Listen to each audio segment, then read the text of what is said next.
to present today's topic, which is children and worship, helping them to experience God. Today's presenter is Olivia Stewart. Olivia is the Director of Young Children and Worship. Olivia, I've got your microphone on. I'm going to turn it over to you. Sounds good. Thank you. I'm really glad to be here, and I have to let you know that this is my first webinar. I'm excited to see how this all goes and to hear more from people who are here. I want to begin by talking a little bit about the Children in Worship program. It's a program that I was gifted or was blessed to be able to be a part of ever since I was a little girl. I was in one of the very first Children in Worship rooms, and I have watched and lived with the stories that are in the Children in Worship rooms for over 30 years now.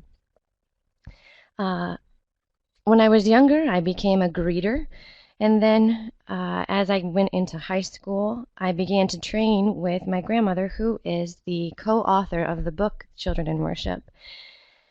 As I began to train with her, I fell completely in love with teaching about this way of being with children. And after 2006, my grandmother asked me to take over the program, and she sadly passed away. And that has been what I have been doing since, and trying to figure out exactly how and where this needs to go and what to do with it and to spread it as much as I can.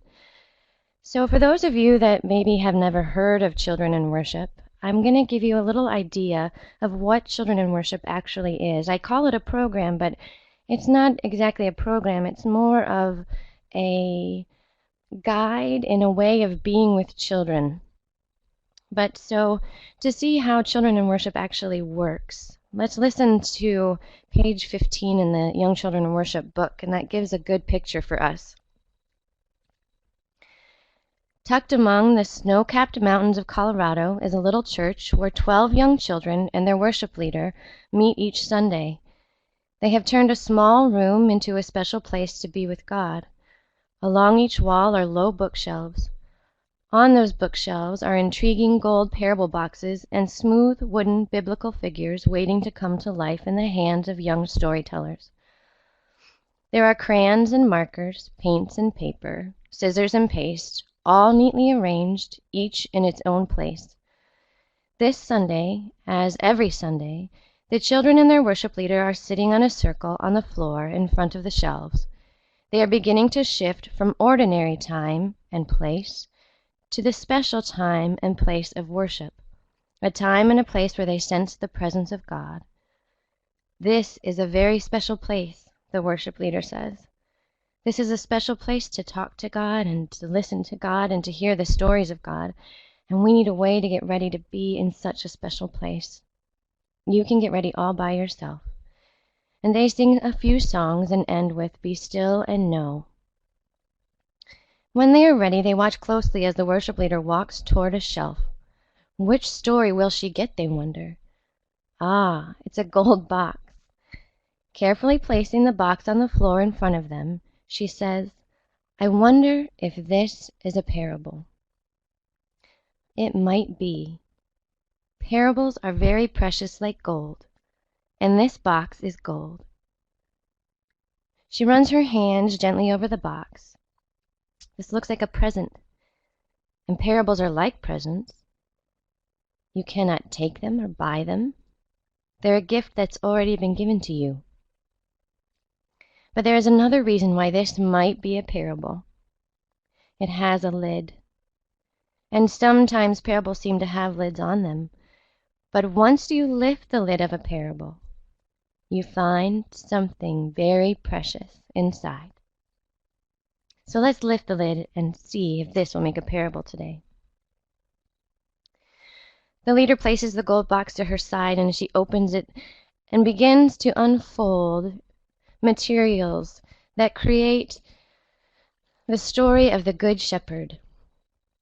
The children are able to watch and to wonder what each piece of the story might be or where it might fit on the underlay. And once the story is laid out, she tells the children the story of the Good Shepherd, something that the children can identify deeply with. And she lets them slowly and gently watch as the sheep follow the shepherd. At the end of this story, the children are invited into a wondering time. They get to ask questions about what the story might mean. They get to find where they might be in the story. And the children, while they might answer, the worship leader does not give an answer. It's not time for that. It is a time for worship, a time for entering into what God's story might be saying to each child. When that time of wondering is over, the children then get to choose a response that they can work on. And we tell the children, this is a special time for you to talk to God and to listen to God. Or maybe to talk about something you heard in this story. And I wonder what materials in this room might help you do that. The children get to work with the story materials or with art materials, or they can pray at a prayer corner. They can dance in a dance corner. They can sleep if they really need to. And so as the children begin to work, the worship leader works as well. They all enter into a time of quiet, of listening to God and talking to God. And when that time is over, they come back again to the circle. They look at the Bible, they practice prayer, they say prayer, and then they have a feast together. This creates a community where they can talk and they can listen to how their week went and what things happened while they were gone.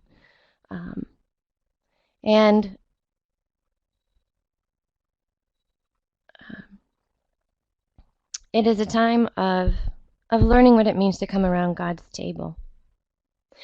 As parents come to get their children, they sing a go song, and then the leader gives them a benediction, just like we would get in our order of worship, a good word to go away with. So that, in a nutshell, is the Children in Worship way of being with children. So what we're going to talk about now is how this woman named Sophia Cavalletti, who in the 1950s lived in Rome and was a Hebrew scholar. She had never really worked with children, and she had a colleague, Professor Gianna Gobi, who was a Montessori-trained educator. Sophia was asked by a mother to give her son some religious instruction, and Sophia, who had never ever really worked with children, balked at the idea, and eventually she said, well, she would do this. And this experience with a 7-year-old boy changed her whole life and began what we know now as the Catechesis of the Good Shepherd. Dr. Cavalletti saw in the child and in numerous other children sensed a way of being in the presence of God that is unique to children and a gift to the adult who stops long enough to notice. What she realized was that the Holy Spirit was present within the child already, that we aren't imparting knowledge but we are inviting them to experience worshiping God and to create a space that can help you and help the child enter into that experience. And Sophia Cavalletti was very influenced by Maria Montessori.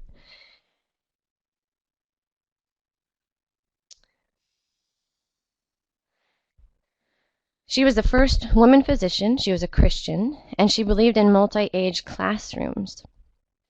She really understood that children needed freedom, but within limits. So this is a very structured program, but once you find that that you enter into the structure, there's immense freedom because you do not have to worry about what is happening in the room.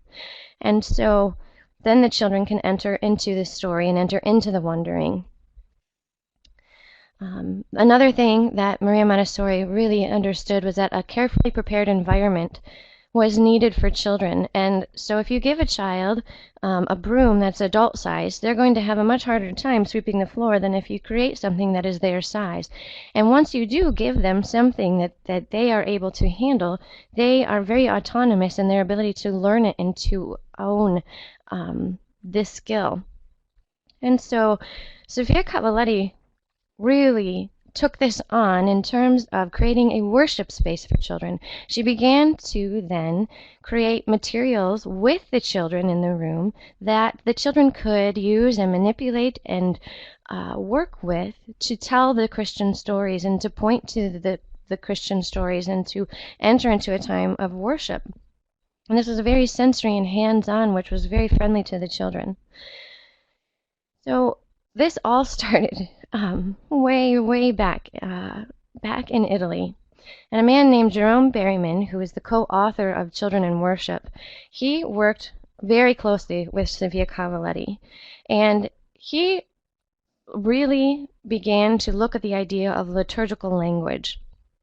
And he created what is known as godly play, which is pretty much the exact same thing, but it focuses on the liturgical language. It's used during Sunday school, and there's no singing. So then, as we can continue to move forward, Sonia Stewart and Jerome Berryman worked together. Sonia was my grandmother. They began to work together, and she realized that Cavaletti's approach to the spiritual formation of children could be translated into a worship setting and not just a catechesis setting. And she began to really look at the idea of Reformed worship and how these ways could fit into the order of Reformed worship.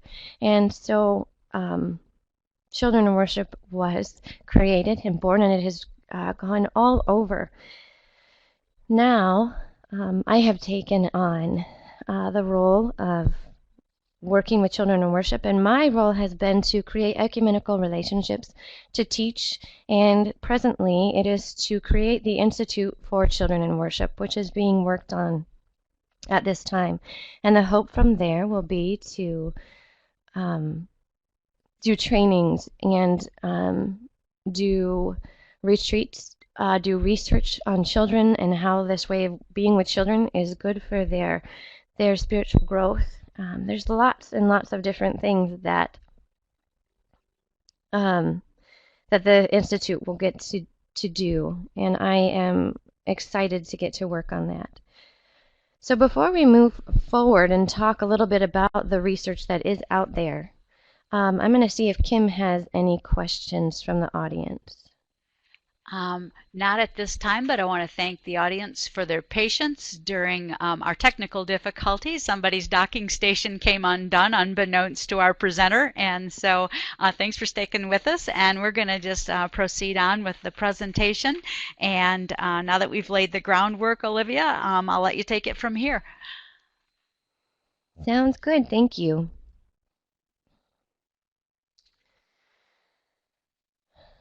So one of the things that I get asked a lot is why this way of being with children, and what do we know? What does it actually do for the children?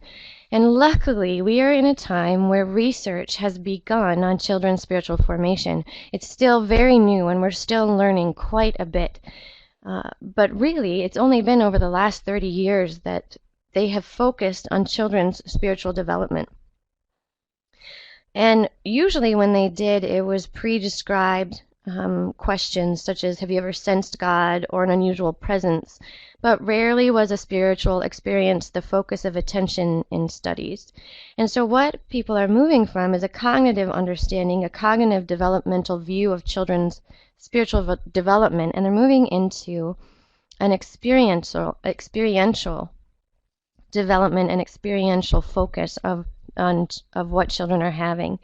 One of the best stories, I'm sure many of you have heard about it, is Parker Palmer.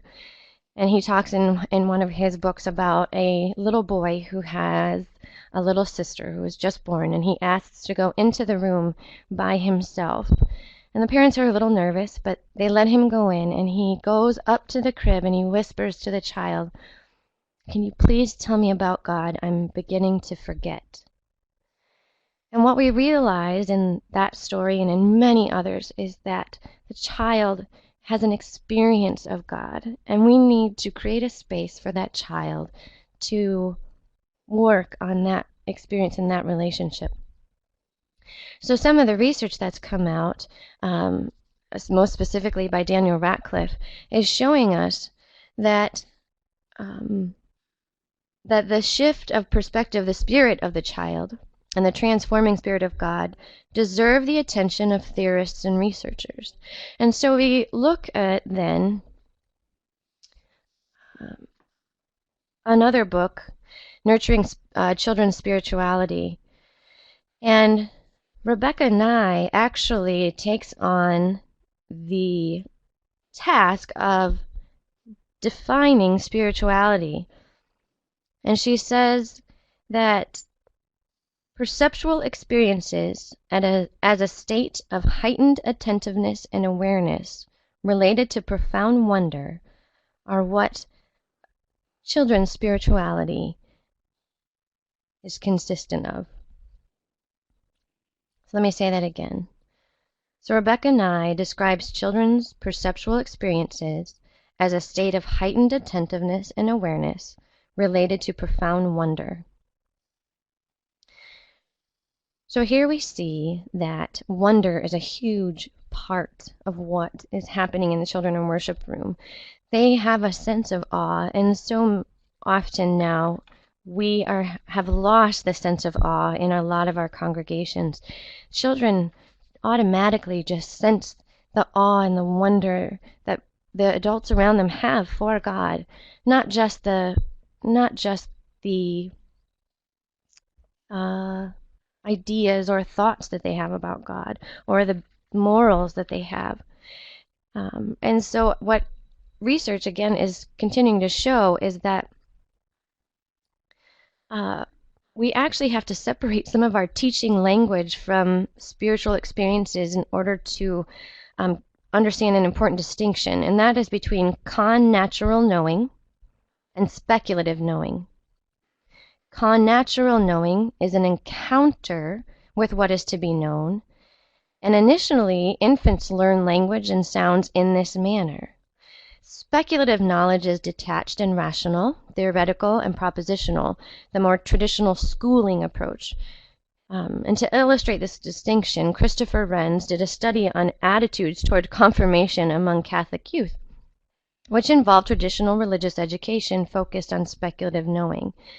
So by the early adolescent age of confirmation, these Catholic children had years of experience with speculative knowing. Wren's found that the children often were bored, tuned out during confirmation class, and dropped out of church once the rite was achieved. And he recommends purposefully altering traditional religious education by introducing con-natural knowing to young children, so that they may encounter God, not just be taught about God. Wren's feels that consistent early experiences with God will allow the desire to know about Him to grow. So this proposed sequence of knowing seems to parallel a child's knowing about her parents. Connatural knowing comes first, with then the desire for speculative knowing gradually coming later. So thus a relationship with God may be established with positive emotional grounding.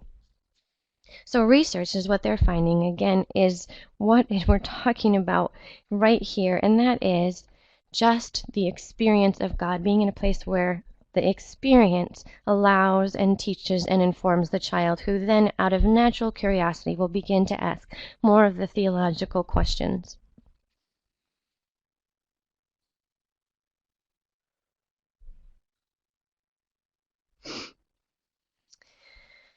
Let's see.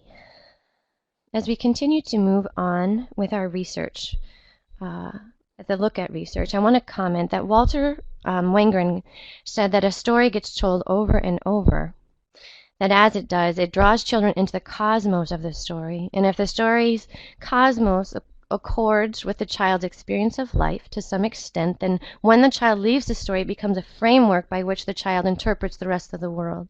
So if you look at children in worship and the centralizing of the story in children in worship, you realize that what we are trying to do is to give the child the big Christian story, to let that inform who they are as a child of God, and for that to then become their framework as they go out into the rest of the world. You'll notice in the children in worship room, stories are repeated often, or a child has the choice to work with a story over and over and over. This again helps the child Let it become a part of who they really are. Lastly, Karen Marie Euste states that children's faith formation is fundamentally about nurturing their relationships with God. And in all aspects of children's faith formation, we would do well to let children meet God face to face. Adults cannot presume to mediate children's spiritual experiences by inserting themselves between God and children as informers, but must wonder with children about the relationship between children's personal spiritual experiences and the tradition's understanding of who God is and how God is present to all of us in aspects of our lives. So one of the things about children in worship is that often, just like a pastor or a worship leader knows to try and get out of the way, to let God's voice speak, again, we create a space where we are there to worship with the children and to get out of the way so that God and the children can have a relationship together.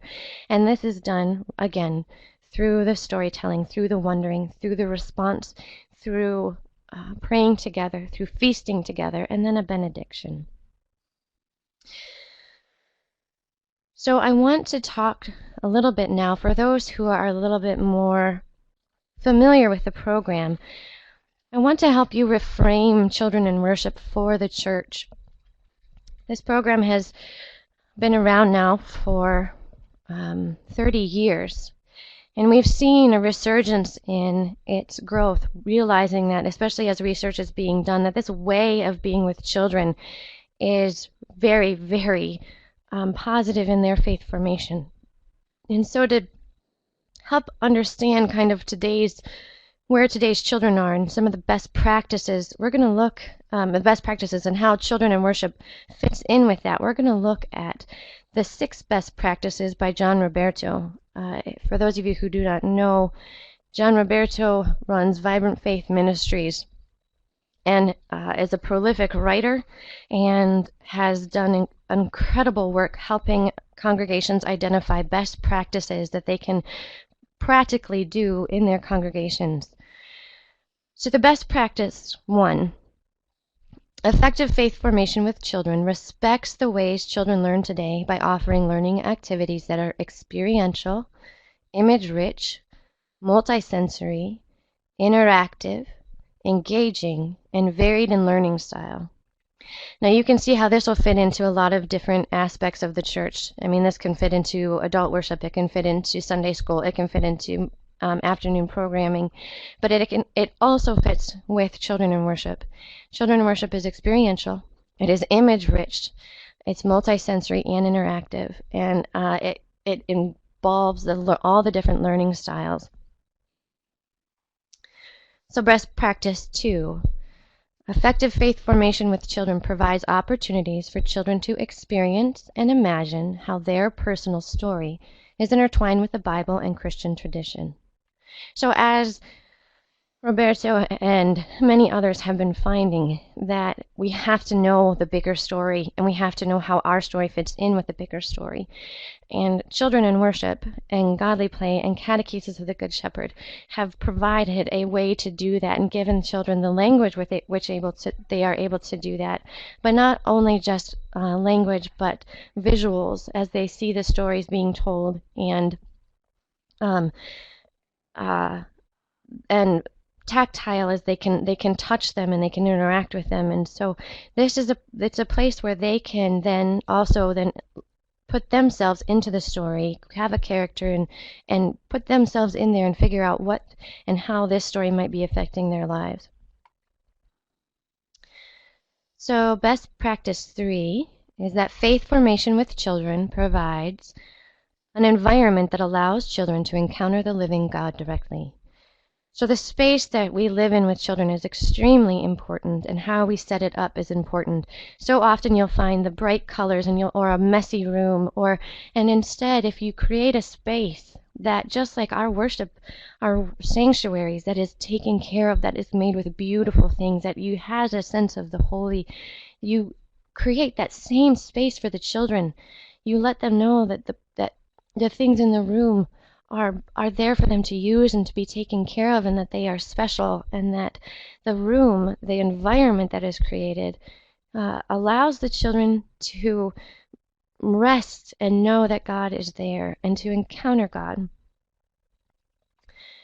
So then best practice 4, effective faith formation with children embraces the life cycle milestones as opportunities for nurturing the faith of children and their families in the congregation and at home. I'm sure most of you have heard this and know that this is an important step in children's faith formation.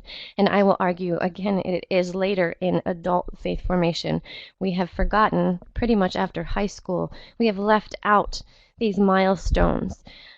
But they need to start early, and they need to be talked aloud about in the congregation. And children in worship will look at this and say, and they will look at the transition from the young children into the children worship program, but then also as they transition out and into big worship. They receive Bibles during this time. We notice their baptismal dates, and we celebrate their baptismal birth dates. And we help them identify why their faith life cycle milestones are important. So then best practice 5, effective faith formation engages children and their parents in programs that involve the whole family in learning together. This is a practice that we are currently working on and trying to figure out how to do best with children in worship. The parents are always invited to come in and participate in the worship center, but often the children need that separation from mom and dad to do the hard work of faith and growing. And so what we'd like to be able to do is see how these stories can be put into the home, whether either by creating the stories themselves that they can take home, or maybe some books or pictures, and each Sunday I send home wondering questions the parents can ask their children about the story that they would have heard, and which allows a conversation to happen instead of just information passed back and forth. So best practice 6. Effective faith formation provides opportunities for children to practice their faith through hands-on participation in the life, ministries, and activities of the congregation. I cannot emphasize how important it is to have children involved in all the different parts of church. And while the older children can become leaders in the children worship room for younger children, this again is more outside of the children worship room. However, the children worship room will prepare them to participate in the life ministries and activities of the congregation. They will learn how to pray and to pray out loud. They will learn how to read scripture. They will learn to be together in a community that cares for one another. And these will translate over into how the congregation works and lives and has their being at all different times. So let's see. I'm going to stop again here and ask Kim if there are any questions from the audience that we can answer right now. Yep, we got a couple questions, and we've got some feedback from one of our audience members who shared that she just started a new program at her church using the Young Children in Worship book as her guide, and she said she was a little hesitant to take 4 weeks to get ready because they started late, but was really glad that she did. When she got to the light, it went really well, and last week she presented the Good Shepherd, and the kids were literally coming into the story off the circle to touch the material. So that was a really good positive feedback on that one. And we had another person that was inquiring if you could, the term that you introduced as opposed to speculative knowledge, would you please spell that out a little bit more? Was that connatural or connatural knowledge? Yeah, connatural knowledge. Yep. Let me grab that sheet. So the spelling is connatural.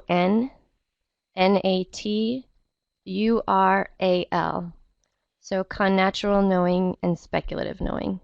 Okay. So they're opposed then?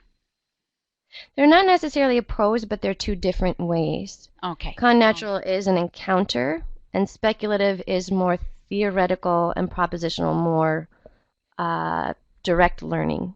Okay, we have time for one more quick one. Someone's asking if you have suggestions for integrating con-natural learning into a multi-generational worship service. Do we have time to answer that one now, or shall we save it for the end? Let me think about that for just a second before I answer that question. So how to put con-natural knowing or encountering into a multi-generational worship service. My first thought is that you'll find very quickly that these stories in children in worship are used really, really well with teenagers, with adults. There's a lot of family churches that use children in worship as their way of worshiping, because everyone can enter the story. I would suggest trying one of the stories with the whole group, and the wondering and the response time, or even just the story and the wondering. The other thing to do is that I can think of is, again, be aware of the space. Be aware of what kind of space you're creating, and put things in it that different people with different learning styles can use. So maybe you have something that people who are more tactile and visual can draw on, or you have some maybe you have something like a watery sound that you can use to symbolize baptism if you're talking about that, and that will speak to the different ages. Again, just incorporating more sensory things that different ages can all glean something from, and that it can go all sorts of different ways. Okay. We'll hold the rest of the questions for the end in the interest of time. Sorry, I didn't mean to cut you off. I didn't know you were going to speak there, but we've got other questions, but we're going to hold those for the end. Okay. Well, then I will keep moving here. So I wanted to make sure that you know the resources that are available for children in worship. You can go to worshipwoodworks.com, which you'll see in the next page, or you can go to Faith Alive Resources. They have the Children in Worship book available. It is in Spanish, Korean, Japanese, and Afrikaans. They also have Following Jesus, which is the second book that builds on the stories of children in worship. And Worship Woodworks has all of the materials to buy if that is the way that you need to set up the room. So one of the reasons that Children in Worship is very friendly is because all of the patterns are in the back of the book. So if you want to create the stories, or you have a congregation that likes hands-on participation, you can get a woodworker to make the stories, or you can get some people to cut the felt out. You can involve the congregation in building the children's worship space.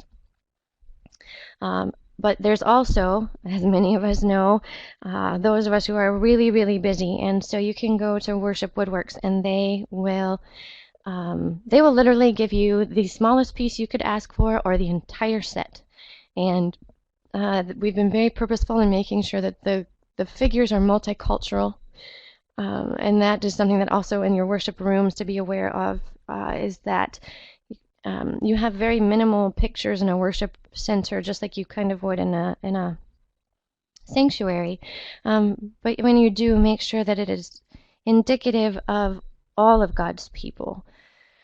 So again, worshipwoodworks.com. You can find the book available from Faith Alive Christian Resources. They also have some of the wooden figures available. And here you can see the book in Spanish. Korean is available through the Disciples of Christ Church, and if you're interested in that, you can email me and I will make sure to get you a copy.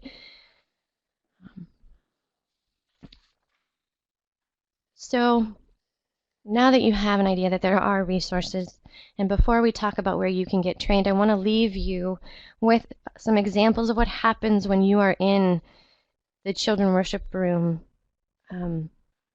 with children in this way of entering and encountering God. There's a little boy at a church here in Michigan who was usually quite quiet. And I had been doing the story of Advent and Christmas, and for whatever reason, one of the other little boys was just adamant that we had to talk about the Big Bang. I had no idea how in the world the Big Bang related to the Christmas story for this child, and I was asking wondering questions and trying to figure out if there was some sort of connection, and realizing I really did not have it. I began to realize that the other children were starting to talk about Big Bang, and they were talking about black holes, and so I decided, okay, you know what, we need to do the creation story, because apparently this is kind of more where they're at. We pulled the creation story out, and I talked to them about, God's biggest gifts, and we went through each of the days. And again, one of the children said, well, I think that we're missing something about the Big Bang. And this little boy, David, who had been quite quiet, said, I have a myth about the Big Bang. And I said, a myth? And he said, yes. And I said, would you like to tell us? And he said, okay. And he said, in the beginning, it was very dark. In the beginning, there was nothing. But then God's love burst through, and the Big Bang was created. And then God made 9 little balls, and those were the planets. The end. So, this child, in a very, very profound way, was able to put together 2 very different ways of thinking about theology, some things that we can argue about, and in one way, just from inside of who he was, said that God's love created, period. And his mother was in the room, and she was crying. And I asked her, I said, does he use the word myth very much? And she said, actually, he makes myths up all the time. And I loved that, because so many children are not familiar with myth anymore. There's a sense of truth in a myth. It's not there's a sense of something bigger in a myth, and I liked that he was able to name that. So one other story I'd really like to leave you with before we move on is about Luke. And Luke was in my children in worship room in Pennsylvania. And in the children worship room, for those of you that don't know, we have a desert box. It's not a sandbox, it's a desert box. And we tell the children that so many important things happen in the desert that we have to have a small piece of it in the room to help us tell the stories. Well, Luke's parents were also youth leaders. And we went on a beach retreat with the youth, and Luke got to come. So on Sunday morning, we went down to the beach to do worship. And Luke came running up to me, and he said, Miss Liv, isn't this the biggest desert box you've ever seen? And I said, yes, Luke, this is the biggest desert box I've ever seen. And almost in a panicky voice, he said to me, please, can we tell a story, Miss Liv? Please. I said, yes. As soon as worship is done, I promise we can tell a story. And it was not even 2 seconds into passing the piece at the end of worship that Luke was grabbing my hand and pulling me down and into the stand and saying, and I said, okay, Luke, what story do you want to tell today? And he said, David and Goliath. And I thought to myself, that's interesting. We don't have that story in the worship room. Let's see what he does. And then he stopped, and he looked at me and he said, no, Miss Liv, I think I want to do the story of where Jesus dies and God makes him alive again. And I was like, awesome, let's do that. And I thought to myself, we haven't done that story yet in the worship room. And so I just let Luke go. And for the next 20 minutes, he looked and sifted through the sand, and he found shells, and he made a big shell, Jesus, and then 12 smaller shells he made the disciples, and then he created a Golgotha, and he found the perfect 2 sticks that could stick together, and they made a cross, and then he pushed sand together, and he made a tomb, and he created the entire Jerusalem scene. And meanwhile, Meanwhile, I'm looking at this 6-year-old child saying, he knows, he knows. And then he began to tell the story of when Jesus went through the crowds into Jerusalem and was crucified. And he put Jesus into the tomb, and then, with gladness on his face, he rose him up. And again, his mother was there, and in complete awe. She sat just crying, so grateful that she knew that her son knew this story. And a lot of that is her, because she works on it at home. But this little person knew it and wanted to tell it, and it was just joyful for him. And so these are the types of encounters when you give the children the space and you let them do the work that they can do, and you get out of the way, that these are the things that will happen. So I know that we are going to save some time for questions. I want to show you really quick. There are Martha and Jamie Armaro, are missionaries for the RCA, and children and worship trainers for the National Presbyterian Church in Mexico. These are some of the trainings that they have done, and they have done over 100 in Mexico over the last couple of years, and it is growing there and is very fun to see. So I am going to go to the resource page. I know this has been a lot of information to take in, and I hope you know that you can email me at any time. You can email the Christian Reformed Church at any time and ask questions. And here again are the resources where you can find the materials and the books. And then lastly, training. I encouraged you to do training. You'll find very quickly that as you look at the book, you realize that it's overwhelming. And also, when you read it, it is very different than when you see it. And I encourage you to do training, and do training often. There's one woman that came to the trainings at Western Seminary for 18 years, and she said every single time she learned something new. So I encourage you to find a training in your area, or come to some of these that are already here. You can also host a training if you would like to do that and have it at your church, and we can talk about that. Or you can email me at any time. So we want to thank all of the people and whose research that we used and photos that we used. And now let's bring it back to Kim and see what questions we can answer with the rest of our time.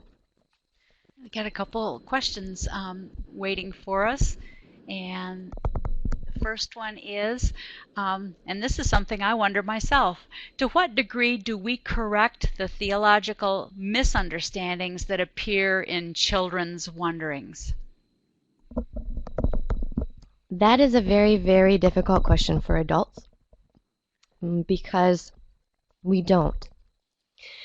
And the reason that we don't is because what we are doing is respecting the child's relationship with God. And we are hoping that as they continue to be in the children worship room, in Sunday school, in adult worship, that they will then be given those answers. But it'll be an experiential answer. And when you have that way of learning, that it's the aha moment of, oh, that's what that means. Oh, that's the kind of theology. Or that's kind of what we're supposed to think about this. It's the aha moment, and they own it. And they own it, and then they can live into it. And so while it is really hard for us to say, oh, no, that's not what this means, or nope, that's not how this actually goes, we, in the worship room, we do not answer or correct the theology. I hope that makes sense. Yeah. Our next question, someone's sharing, at my church, we have children in worship during our adult service as well as Sunday school after church. It has been harder on the younger ones, K through second grade, making it a long morning. Do you really need to have both, or could we just have children in worship?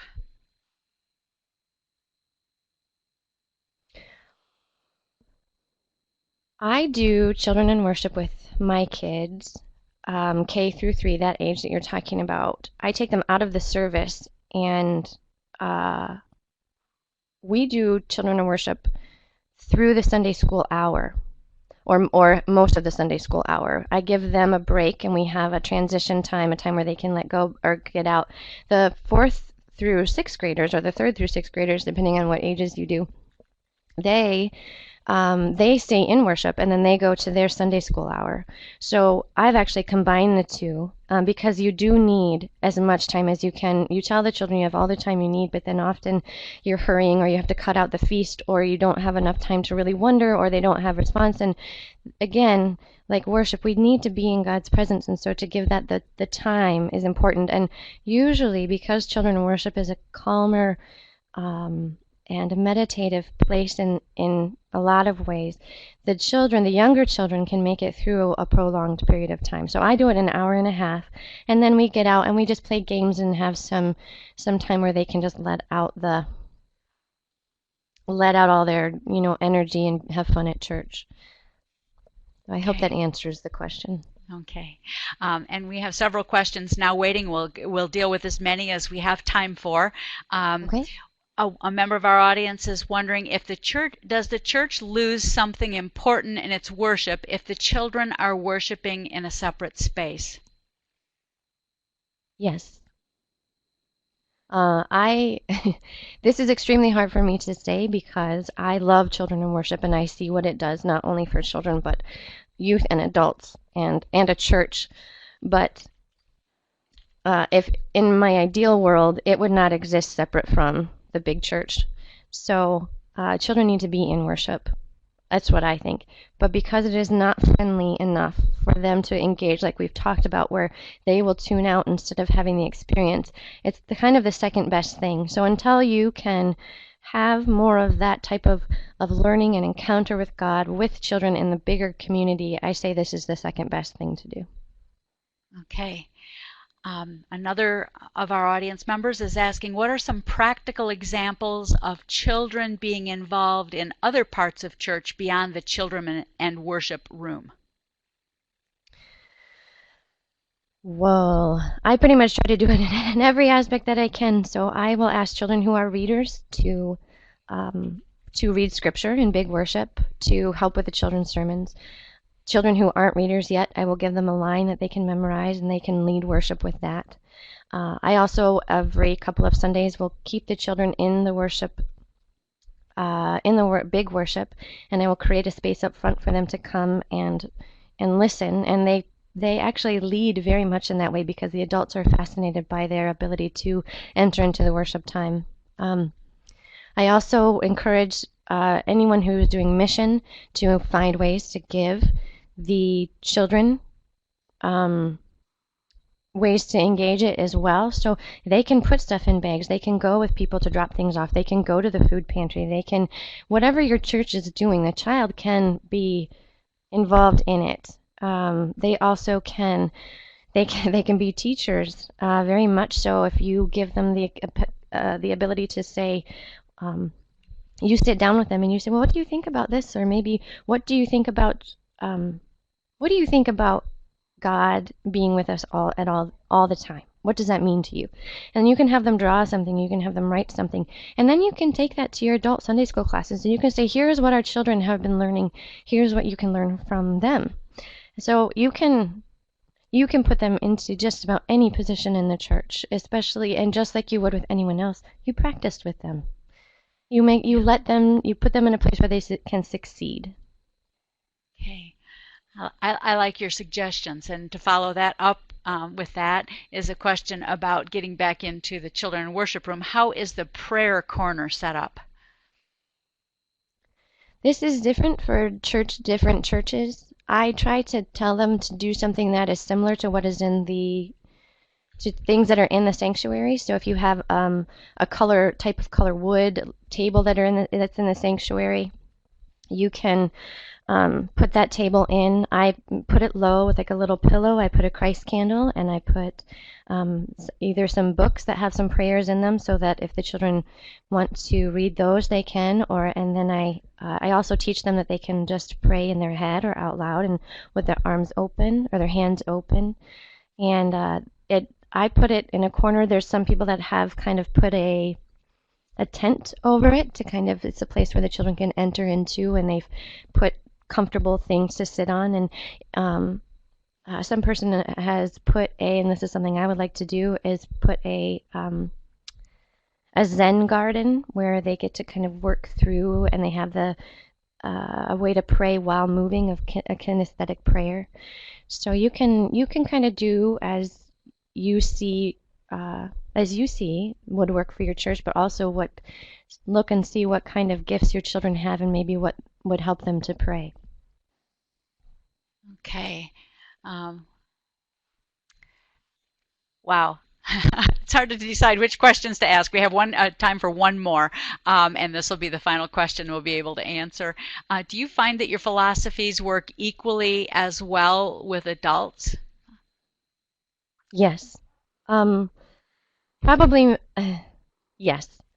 They work pretty much the same. And what happens that is fascinating with adults is that children still, most of the time, don't have a lot of boundaries up or barriers up, especially when talking about faith or God. And what happens when you put a children's worship story in front of a bunch of adults who then have something to look at and answer questions, and helps them be able to have a conversation? The adults begin to open up in unbelievable ways, and you see them enter into a story in new ways that they may not have heard before, and they see new things, and they so yes, the philosophies work with pretty much all ages.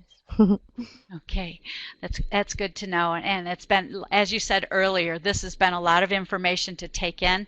And we did have a question from one of our audience members today, Olivia, if we were going to have, copies of the slide handouts to go along with the recording. And I responded, yes, we will. We'll make some handouts so that they can print those out to go along with the recording if they want to revisit some of the information. And for those of you that are looking at the screen, we've got the childrenandworship.org website information up there, and Olivia's email address. If you happen to have sent in a question today or would require a little bit more information after the event, olivia@childrenandworship.org is Olivia's email address. I want to say thanks to our audience. Sorry for the technical difficulties early on. Thanks for hanging with us. And Olivia, hope you enjoyed your first webinar. I did. Thanks. Thank you to all of you for coming. Yes, and thanks to our audience for joining us today. Got a little parting information for you. As I've said, there is a webinar recording being made, and also there'll be a survey that's going to pop up as soon as you exit the webinar today. Please provide your feedback. If you got any additional questions for Olivia, there'll be a space where you can add those as well if you want to provide us with your email address to contact you. You can just continue the discussion. We'll be posting the webinar recording on the network at crcna.org/network. It will be in the Children and Worship section there, so you'll be able to access that. And if you want to ask questions or have a discussion, that's also the place where you'll find people that would be interested in connecting on this topic. We want to say thanks to the Christian Reformed churches who make these webinars possible through their support of ministry shares. They provide for nearly 25% of all the ministry we're able to do is because of the generous donations of CRC churches. Our next webinar is next week on Wednesday. It's called Oops, Stop Accidentally Offending People. We have 4 presenters. This is first in webinar history. Shannon Jamal Hollemans, Esteban Lugo, Kate Koyman, and Mark Stevenson will all be presenting their top 5 lists from 4 different perspectives on the things that we can do to make a more hospitable world and stop offending people by accident. So thanks so much for all of you who've joined us today. We know you've got a lot of different ways to invest your time. We thank you for the hour that you've invested with us today. Until you join us again for another webinar, God bless and keep you. Have a great day.